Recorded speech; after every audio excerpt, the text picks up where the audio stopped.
सोनपुर के जंगल में बुलबुल चिड़िया और उसके दो बेटे रहते थे। बुलबुल चिड़िया बहुत दिनों से बीमार थी, इसलिए घर का सारा काम छोटा भाई सोनू किया करता था और वहीं बड़ा भाई मोनू जंगल से दाने लाया करता था। बच्चों, तुम दोनों की एकता देखकर मुझे बहुत खुशी होती है। अब मैं मर भी जाऊं तो मुझे कोई फिक्र नहीं होगी। नहीं नहीं माँ, ये तुम भला कैसी बातें कर रहे हो? हम दोनों हैं ना तुम्हारी सेवा करने के लिए। देखना, तुम बहुत जल्दी ही ठीक हो जाओगी। हाँ हाँ माँ, मोनू भैया सही कह रहे हैं, हम आपको कुछ नहीं होने देंगे। हाँ हाँ बच्चों, भगवान ने चाहा तो मैं बहुत जल्द ही ठीक हो जाऊंगी, तुम लोग फिक्र मत करो। किंतु बीतते दिनों के साथ बुलबुल चिड़िया का सेहत और भी ज्यादा खराब होने लगा। बच्चों, अब मुझे लग रहा है मेरा अंतिम समय आ चुका है। मुझे तुम दोनों से बहुत ही महत्वपूर्ण बात करनी है। हिम्मत रखें माँ, आपको कुछ नहीं होगा। मैं जंगल से लौटते समय कबूतर डॉक्टर को संदेशा दे आया हूँ, वो पहुँचते ही होंगे। नहीं बेटा मोनू, अब मैं कुछ समय ही बचूंगी। मैं जो कह रही हूँ उसे तुम दोनों भाई ध्यान से सुनो। अब समय आ चुका है कि मैं अब तुम्हारे पिता की अमानत तुम दोनों भाई को सौंप दूं। तुम्हारे पिता ने अपने जीवन में जो भी कुछ कमाया है वो 2 संदूकों में बंद है और वे 2 संदूकें घर से थोड़े दूर एक पेड़ के नीचे हैं। उन संदूकों में सबसे बड़ा संदूक मोनू बेटे तुम्हारे लिए है और छोटा वाला संदूक सोनू बेटा तुम्हारे लिए है। बेटा, और मैं तुम दोनों से एक वादा भी चाहती हूँ। बताओ, तुम दोनों मेरा वादा निभाओगे ना? वादा? कैसा वादा माँ? अब बताएं, हम जरूर उस वादे को निभाएंगे। बेटा, मैं तुम दोनों को जब भी साथ में देखती हूँ तो मुझे बहुत खुशी मिलती है। मेरे जाने के बाद तुम दोनों भाई ऐसे ही एक साथ रहना, कभी झगड़ा मत करना आपस में बेटे।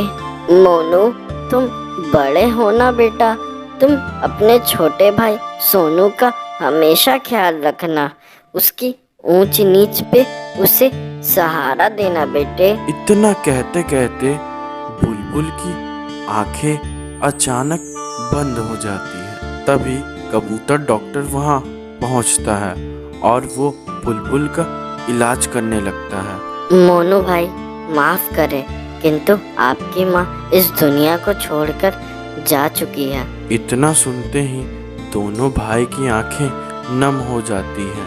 कुछ दिनों बाद दोनों भाई अपनी अपनी संदूकें लेकर घर पहुंचते हैं। सोनू, हमारे पिता बहुत ही मेहनती होंगे, इसलिए वे अपने सारे जीवन में इतना कुछ कमा पाए। हाँ हाँ भैया, आप बिल्कुल सही कह रहे हैं। हमारे पापा बहुत ही परिश्रमी होंगे, इसलिए वो इतनी मेहनत करके इतना कुछ कमा पाए। अच्छा चलो, अब अपनी अपनी संदूकें खोलते हैं। छोटे भाई सोनू की संदूक में तो मानो सोना ही सोना भरा हुआ था, किंतु जैसे ही बड़े भाई मोनू अपनी संदूक खोलता है तो वे पाता है कि उसकी संदूक में एक पत्थर का टुकड़ा और एक चिट्ठी रखा हुआ है। सोनू, माँ ने तो ये बहुत नाइंसाफी की, तुम्हें सोने से भरा संदूक दिया और मुझे ये पत्थर। नहीं नहीं भैया, माँ जो भी करती है बहुत सोच समझ के करती है। उन्होंने आपको ये पत्थर कुछ सोच के ही दिया होगा। सोनू की ये बात सुनकर मोनू और गुस्सा हो जाता है। हाँ हाँ, तुम्हें तो ये ठीक लगेगा ही, तुम माँ के चमचे जो ठहरे। मुझे तो पहले से ही शक था कि माँ तुम्हें मुझसे ज्यादा प्यार करती है, इसलिए उन्होंने तुम्हें सोने से भरा संदूक दिया। रहने दो, मुझे नहीं चाहिए कोई हिस्सा विस्सा। तुम रहो खुशी से अपने इस घर में, मैं चला यहाँ से। बड़े भाई की ऐसी बात सुनकर सोनू बेचारा बहुत दुखी होता है। तभी वो कहता है, भैया ये आप भला कैसी बातें कर रहे हैं? आपको याद नहीं, माँ ने कहा था कि हम दोनों हर वक्त एक साथ रहें। ऐसे में आप भला इस घर को छोड़ के जाने की बात क्यों कर रहे हैं? आपको ये सोने से भरी संदूक चाहिए ना, आप ले ले मेरी ये संदूक और बदले में मुझे ये पत्थर वाली संदूक दे दे, किंतु ऐसे घर छोड़ कर जाने की बात ना करें। सोनू की ये बात सुनकर बड़ा भाई मोनू कहता है, अच्छा चलो ठीक है, अगर तुम इतना ही सिफारिश कर रहे हो तो मैं इस घर को छोड़कर नहीं जाता हूँ। पैसों की चमक में मोनू चिड़ा अंधा हो जाता है। वो हर रोज उन पैसों से दारू पिया करता था। भैया मैंने आपको पैसे दिए थे ताकि आप खुश रह सकें, किंतु आप तो उन पैसों का दुरुपयोग कर रहे हैं। ऐसे हर रोज शराब पीते पीते तो आप बहुत जल्द ही मर जाएंगे।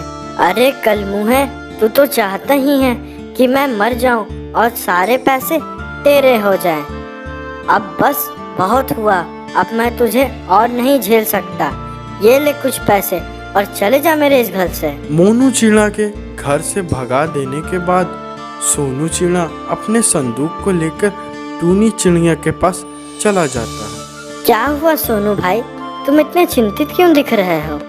टूनी चिड़िया, मेरे बड़े भाई ने मुझे घर से निकाल दिया है और अब मैं बेघर हो चुका हूँ और मेरे पास इतने पैसे भी नहीं हैं ताकि मैं अपना घर बना सकूं। अरे सोनू, तुम चिंतित भला क्यों होते हो? मैं हूं ना, तुम जब तक चाहो मेरे घर पे रह सकते हो। अरे ये संदूक में क्या है? हाँ टूनी चिड़िया, ये संदूक मेरी माँ ने मरते समय दिया था। इस संदूक में एक पत्थर और कुछ कागज ही है सिर्फ।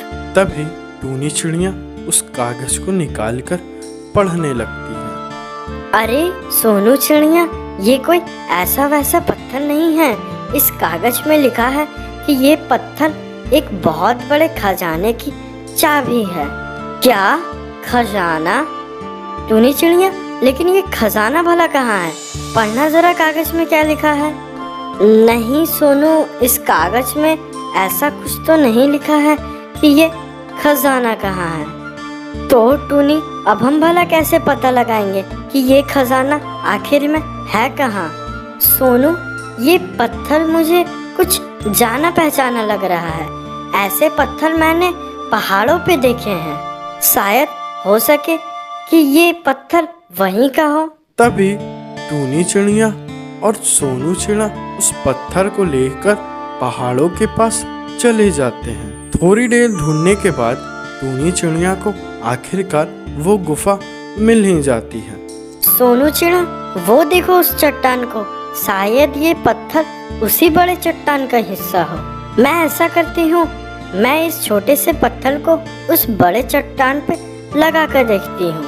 तभी टूनी चिड़िया उस छोटे से पत्थर को उस खाली जगह में भर देती है। जैसे ही टूनी उस पत्थर को उस खाली जगह में भरती है, वैसे ही गुफा का दरवाजा खुल जाता है और टूनी और सोनू चिड़ा उस गुफे के अंदर चले जाते हैं। सोनू, ये देखो, तुम्हारी माँ ने तो तुम्हारे लिए इतना बड़ा खजाना रखा था।